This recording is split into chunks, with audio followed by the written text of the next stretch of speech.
নমস্কার বন্ধুরা, sports news 247-এ তোমাদের সবাইকে জানাই স্বাগত।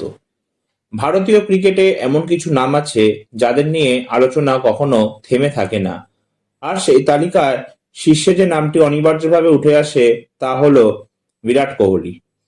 ভারতের প্রাক্তন অধিনায়ক, আধুনিক ক্রিকেটের অন্যতম সেরা ব্যাটার আর টেস্ট ক্রিকেটে আগ্রাসী মানসিকতার প্রতীক। আজ সেই বিরাট কোহলির টেস্ট অবসর আবারও ক্রিকেট প্রেমীদের আলোচনার কেন্দ্রবিন্দুতে।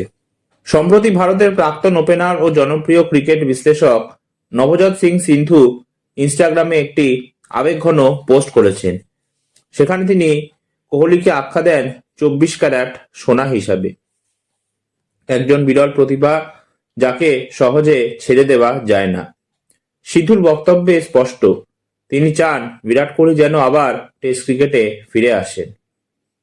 উল্লেখযোগ্য বিষয় হলো, বিরাট কোহলি 2025 সালের 12ই মে আনুষ্ঠানিকভাবে টেস্ট ক্রিকেট থেকে অবসর নেন।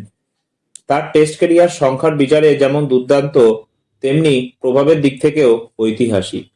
123টি ম্যাচে 210 ইনিংসে কোহলি টোটাল 9,230 রান স্কোর করেছে 46.85 অ্যাভারেজ নিয়ে।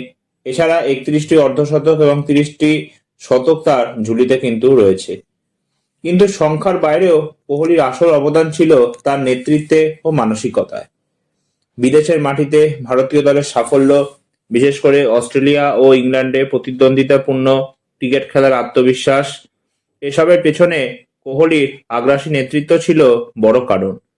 টেস্ট ক্রিকেটের প্রতি তার আবেগ, ফিটনেস, সংস্কৃতি এবং জয়ের মানসিকতা ভারতীয় ক্রিকেটকে এক নতুন উচ্চতায় নিয়ে গিয়েছে। এর আগে গত বছর কোহলি টি-20 আন্তর্জাতিক ক্রিকেট থেকেও অবসর নিয়েছেন। বর্তমানে তিনি শুধু ওয়ানডে ফরম্যাটে খেলছেন। তবে দুটি ফরম্যাট ছেড়ে দেওয়ার পরও তার পারফরমেন্স যে থেমে যায়নি, সেটাই সবচেয়ে বড় প্রমাণ।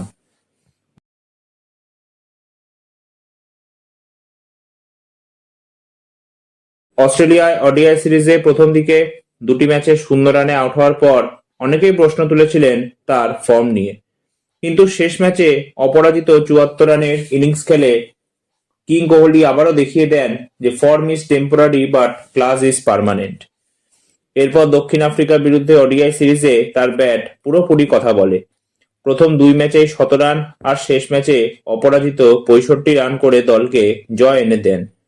সাম্প্রতিক 13টি ওডিআই ইনিংসে কোহলির সংগ্রহ 651 রান এবং এভারেজ 65.10, যা স্পষ্ট করে দেয় যে এখনো তিনি ভারতের সবচেয়ে নির্ভরযোগ্য ব্যাটারদের একজন। এই ধারাবাহিক পারফরমেন্সের ভিত্তিতেই নভজ্যোৎ সিং সিন্ধুর মতো অভিজ্ঞ ক্রিকেট ব্যক্তিত্বরা এটাই মনে করছেন যে টেস্ট ক্রিকেটে কোহলির অধ্যায় এখনো পুরোপুরি শেষ হয়ে যায়নি। তার অভিজ্ঞতা, মানসিক দৃঢ়তা এবং বড় ম্যাচের চরিত্র সবই আজও ভারতীয় টেস্ট দলে অপরিসীম মূল্য যোগ করতে পারে। এখন প্রশ্ন একটাই, বিরাট কোহলি কি আবার টেস্ট ক্রিকেটে ফিরবেন? আপাতত কোনো আনুষ্ঠানিক ইঙ্গিত না থাকলেও ক্রিকেট বিশ্বের কোটি কোটি ভক্তের আশা কিন্তু এখনো বেঁচে আছে।